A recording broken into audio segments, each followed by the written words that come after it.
Hello everyone, स्वागत है आप सभी का। तो कैसे हैं आप सभी? उम्मीद करता हूँ अच्छे होंगे, स्वस्थ होंगे। तो चलिए शुरुआत करते हैं आज के सेशन की। आज का हमारा जो टॉपिक है वो है जींद जिला। कहते हैं कि जींद जिले का अभी तक टुकड़े नहीं हुए हैं, या हम ये कह सकते हैं कि अभी तक इसमें से दूसरे जिले की स्थापना नहीं हुई है। और इसकी जो स्थापना है वो 1 नवंबर 1966 को हुई थी, हरियाणा गठन के समय। और हरियाणा गठन के समय उस समय हरियाणा में 7 जिले थे, और उन्हीं 7 जिलों में से जींद भी क्या था, एक जिला था। और इसको दूध नगरी भी कहा जाता है। दूध नगरी क्यों कहा जाता है? क्योंकि यहाँ पर सबसे ज्यादा मुर्रा भैंसें पाई जाती हैं, और यहाँ पर बीटा मिल्क प्लांट है, और एक है लक्ष्य का जो फूड मिल्क है वो लगा हुआ है, इसलिए इसको दूध नगरी भी कहा जाता है।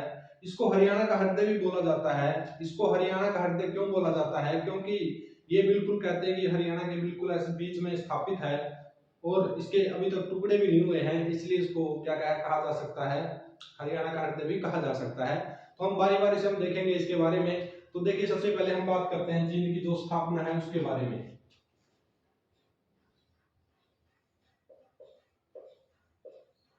जींद की स्थापना 1 नवंबर 1966 को हुई थी,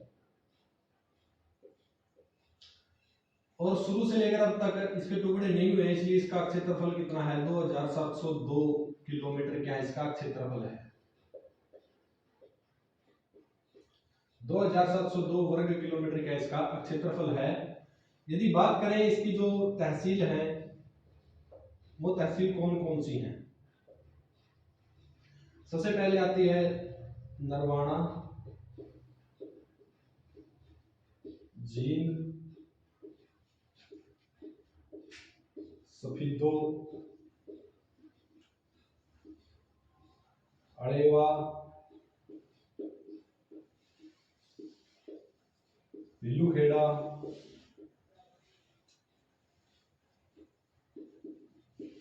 उचाना और जुलाना।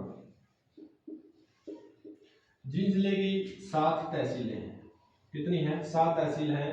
नरवाना, जींद, सफीदो, अड़ेवा, पिल्लूखेड़ा, उचाना और जुलाना। ये 7 तहसीलें हैं। कई बार एसएससी द्वारा ये पूछा गया है कि बताइए इनमें से जींद की कौन सी तहसील नहीं है। 4 ऑप्शन में से पूछ लेगा, तो हमें याद होना चाहिए प्रॉपर कि जो जींद की वो तहसील है वो कौन कौन सी है। वो है नरवाना, जींद, सफीदो, अड़ेवा, पिल्लूखेड़ा, उचाना और जुलाना। ये थी इसकी क्या है, 7 तहसीलें। अब हम देखते हैं कि इसके जो प्राचीन नाम है वो क्या है। प्राचीन नाम की यदि बात करें तो इसको पहले जयंतीपुरा के नाम से जाना जाता था। इसको पहले क्या कहा जाता था? जयंतीपुरा कहा जाता था। कहते हैं कि जब पांडवों ने युद्ध में जाने से पहले जीत की देवी जयंती देवी की पूजा की थी, और यहीं पर यज्ञ करवाया गया था, तभी से लेकर इस क्षेत्र को क्या कहा जाने लगा? जयंतीपुरा कहा जाने लगा, और बाद में चलकर ये क्या कहलाया? जींद कहलाया। और यदि बात करते हैं इसके जो अन्य उपनाम हैं, अन्य उपनाम की यदि बात करें तो इसको दुग्ध नगरी भी कहा जाता है। मिल्क सिटी कह लीजिए, दुग्ध नगरी कह लीजिए, एक ही बात है। और इसको हरियाणा का हृदय भी कहा जाता है। हरियाणा का हृदय।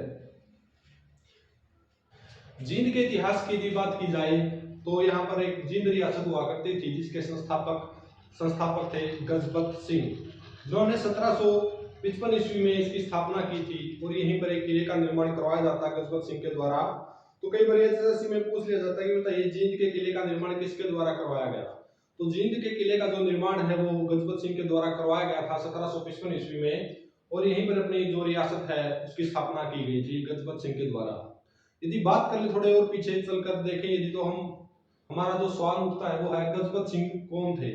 गजपत सिंह थे जो फुल्किया मिसल हुआ करती थी यहाँ पर। जो फुल्किया मिसल के संस्थापक थे फूल सिंह, उसके पुत्र हुआ करते थे गजपत सिंह। अब बात आती है कि जो ये मिसल है ये क्या थी। कहते हैं कि सिखों की 12 मिसलें हुआ करती थी। उन्होंने मुगलों से लड़ने के लिए छोटे छोटे संगठन बनाए थे। उन्हीं संगठनों को क्या कहा जाता था? मिसल कहा जाता था। और उन्हीं मिसल की यदि बात करें तो फुल्किया मिसल की, तो उसके जो संस्थापक थे फूल सिंह, उसके ही पुत्र हुआ करते थे राजा गजपत सिंह। तो हम देखते हैं कि जो जींद का इतिहास है इसमें बात आती है जींद रियासत की।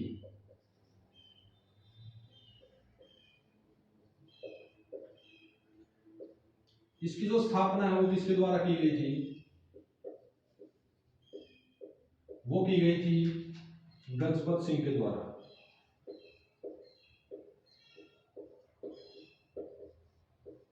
और यहीं पर इनके द्वारा एक किले का निर्माण करवाया गया था।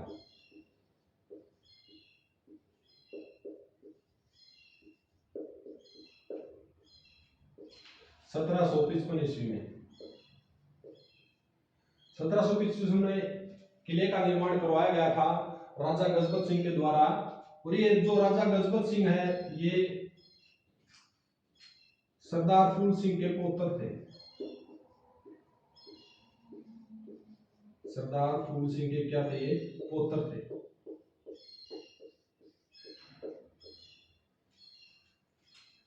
जो 12 मिसल हुआ करती थी सिखों की, उन्हीं 12 मिसलों में से एक जो मिसल थी उसका नाम था फुल्किया मिसल। इन्हीं के नाम से थी ये फुल्किया मिसल।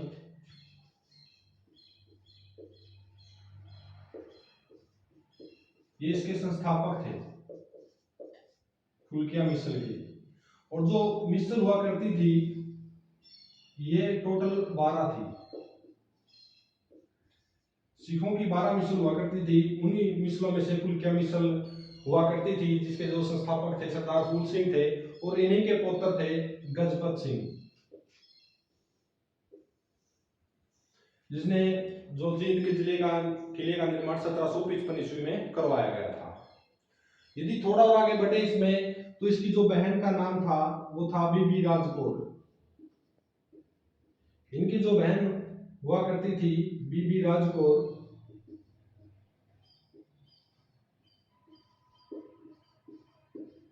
और बीबी राजकौर का एक पुत्र हुआ करता था महाराजा रणजीत सिंह। महाराजा रणजीत सिंह।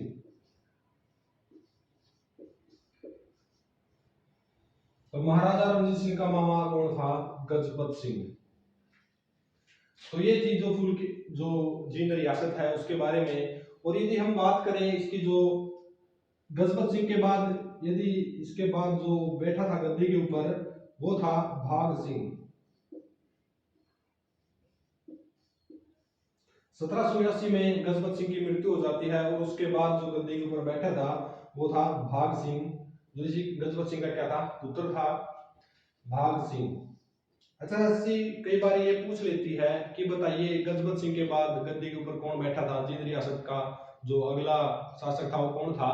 तो हमारा आंसर रहेगा भाग सिंह। भाग सिंह जींद रियासत का गजपत सिंह के बाद अगला शासक रहा था। और इसी का जो एक पुत्र हुआ करता था प्रताप सिंह,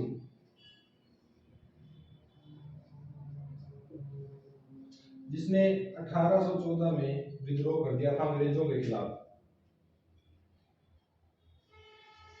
अंग्रेजों के खिलाफ इसने क्या कर दिया था? विद्रोह कर दिया था।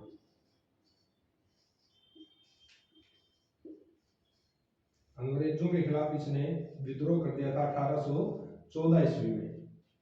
लेकिन जो भाग सिंह था इसने अंग्रेजों का साथ दिया था।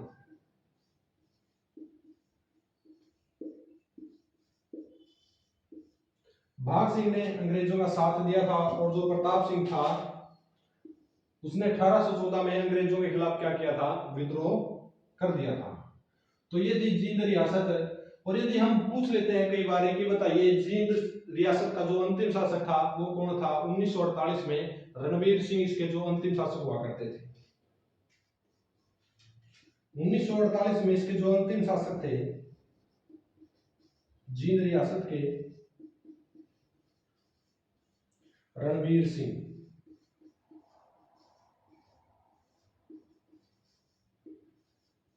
रणवीर सिंह जींद रियासत के अंतिम शासक थे 1948 ईस्वी में। जींद के उद्योगों के बारे में तो 1966 से पहले जींद में 3 उद्योग हुआ करते थे और वो 3 उद्योग थे। यहाँ पर पानी के पाइप लगाने की फैक्ट्री थी और थर्मामीटर बनाने का कारखाना था और यहाँ पर पहले साइकिल उद्योग था। ये 1966 से पहले 3 उद्योग हुआ करते थे। और 1966 के बाद यहाँ पर जो उद्योग आए हैं जैसे बीटा मिल्क प्लांट है जिसकी स्थापना 1971 में हुई थी हरियाणा डेयरी विकास विभाग के द्वारा। इसकी स्थापना की गई थी 1971 में। तो हम देखते हैं जो जींद के उद्योग है कौन कौन से हैं। जींद के उद्योगों की यदि बात कर ली जाए तो 1966 में से पहले 1966 से पहले यहाँ पर 3 उद्योग हुआ करते थे। वो कौन कौन से थे? साइकिल उद्योग,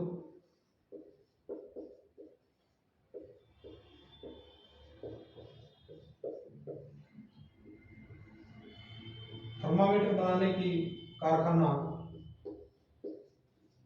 थर्मामीटर बनाने का कारखाना,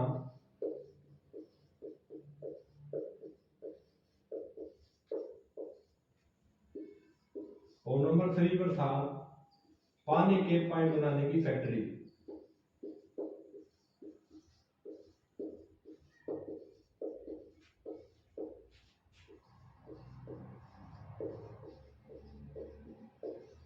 ये 3 उद्योग हुआ करते थे 1966 से पहले। फिर 1971 में आता है वीटा मिल्क प्लांट।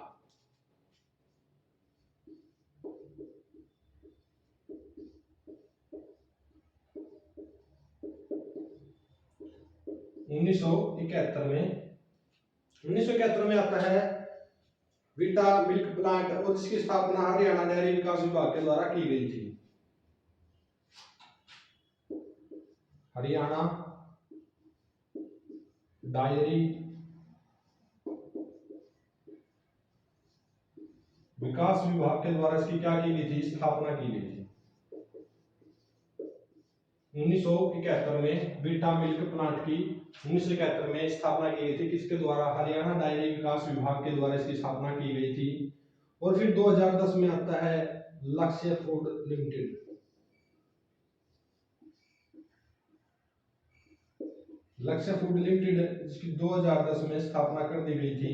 और जो कहते हैं पांडु पिंडारा में जो पांडव थे उन्होंने 12 सालों तक सोमवती अमावस्या की प्रतीक्षा की थी और यहीं पर अपने जो पितर थे उनका क्या किया था? पिंडदान किया था। तो इसलिए इसको क्या कहा जाता है? पांडु पिंडारा। तभी इसका नाम पांडु पिंडारा पड़ा था। और यहाँ पर सोमवती अमावस्या के दिन क्या लगता है? मेले का आयोजन करवाया जाता है और इसको छोटा क्या कहा जाता है? हरिद्वार भी कहा जाता है, क्योंकि लोग यहाँ पर क्या करने आते हैं? अपना पिंडदान करने आते हैं अपने पितरों का।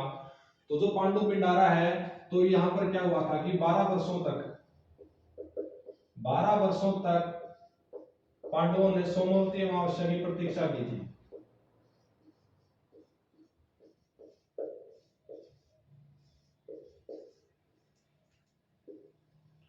सोमवती अमावस्या की प्रतीक्षा की थी।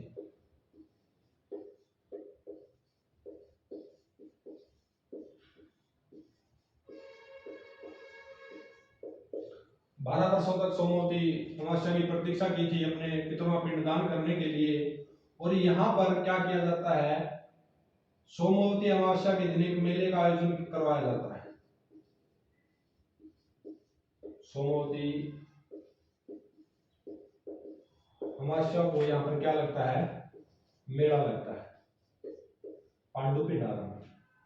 और इसको क्या कहा जाता है? हरियाणा का हरिद्वार भी कहा जाता है। क्या कहा जाता है इसको? हरियाणा का हरिद्वार भी कहा जाता है। तो ये था पांडु पिंडारा। अब हम बात करते हैं ढूंढवा तीर्थ की।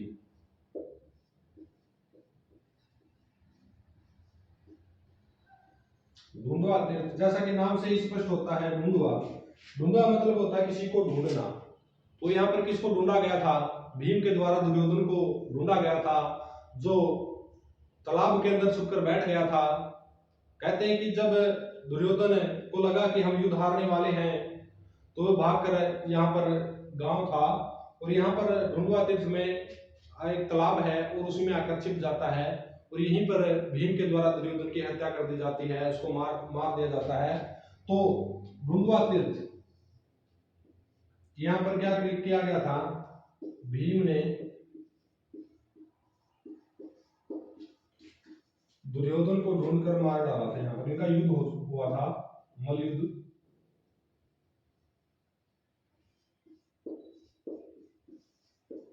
दुर्योधन को ढूंढा था और यहीं पर इनका मल युद्ध होता है और इसमें दुर्योधन मारा जाता है। तो यह है ढूंढवा तीर्थ। अब यदि बात कर लेते हैं सफीदोस नाग सरफ दमन यज्ञ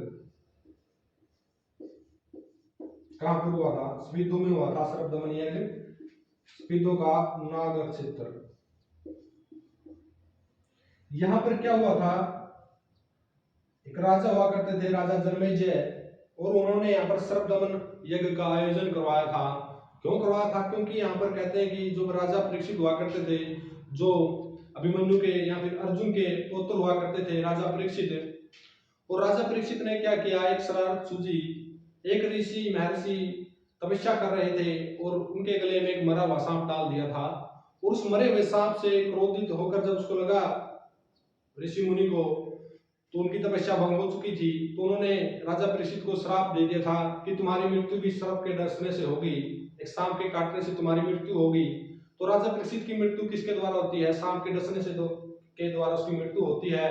और राजा जन्मेजय जिसके पुत्र हुआ करते थे, उन्होंने अपने पिता की मृत्यु का बदला लेने के लिए यहाँ पर सर्प दमन यज्ञ का आयोजन करवाया था, और तभी से इसको क्या कहा जाता है, सफीदों का नाग क्षेत्र।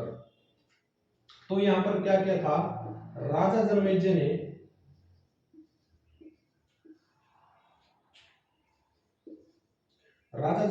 क्या किया था, यहाँ पर सर्प दमन यज्ञ करवाया था।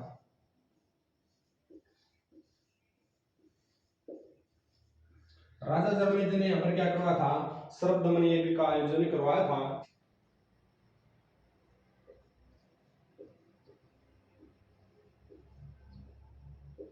हटकेश्वर तीर्थ, इसको 68 तीर्थ स्थलों का संगम भी कहा जाता है, 68 तीर्थों का संगम भी कहा जाता है इसको। और यहाँ पर क्या हुआ था, दधीचि ऋषि ने अपनी हड्डियों का दान किया था।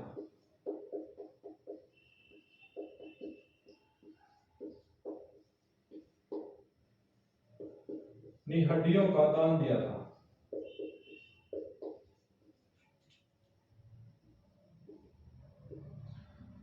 हड्डियों का दान दिया था ऋषि दधीचि ने। और यहीं पर क्या हुआ था, सावन मास के अंतिम रविवार को यहां मेला लगता है।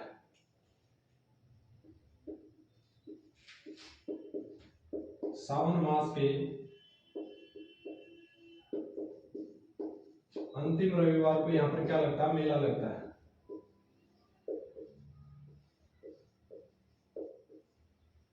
सावन मास के अंतिम रविवार को यहाँ पर क्या लगता है, मेला लगता है।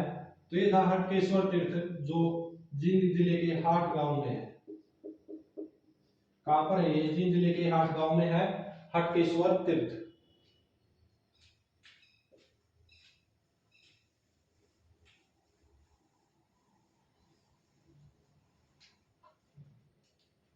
तो यहाँ पर क्या है, भूतेश्वर मंदिर है।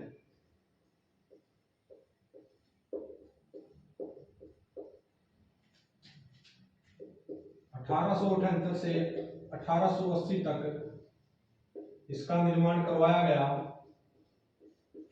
राजा रघुवीर सिंह के द्वारा।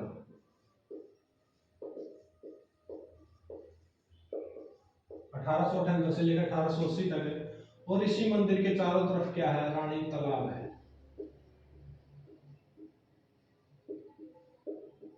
इस मंदिर के चारों तरफ क्या है, रानी का तालाब है। और जैसे अमृतसर का जो स्वर्ण मंदिर है, उसको उसी की तर्ज पर इसको बनाया गया है, इसलिए इसको क्या कहा जाता है, हरियाणा का स्वर्ण मंदिर भी कहा जाता है। हम ऐसा बोल सकते हैं, हरियाणा का स्वर्ण मंदिर भी इसको कहा जाता है।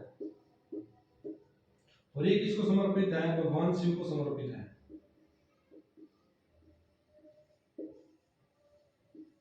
भगवान शिव को क्या है, ये समर्पित है। और इसका निर्माण 1878 से 80 तक रघुवीर सिंह के द्वारा इसका क्या करवाया जाता है, निर्माण करवाया जाता है। और इसके चारों तरफ क्या है, रानी तालाब है। जो अमृतसर में का जो स्वर्ण मंदिर है, उसी तरह पर इसको बनाया गया है, इसलिए इसको क्या कहा जाता है, हरियाणा का स्वर्ण मंदिर भी कहा जाता है। हालांकि यहाँ पर सोने का दूर दूर तक कोई लेना देना नहीं है, लेकिन फिर भी इसको क्या कहा जाता है, हरियाणा का स्वर्ण मंदिर कहा जाता है, क्योंकि इस मंदिर के चारों तरफ क्या है, रानी का तालाब है, इसलिए इसको क्या कहा जाता है, हरियाणा का स्वर्ण मंदिर भी कहा जाता है। अब बारी आती है रामराय तीर्थ की।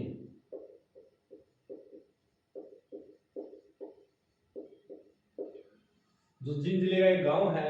और यहाँ पर क्या करवाया गया था, यज्ञ करवाया गया था परशुराम के द्वारा। यहाँ पर क्या करवाया गया था, यज्ञ करवाया गया था।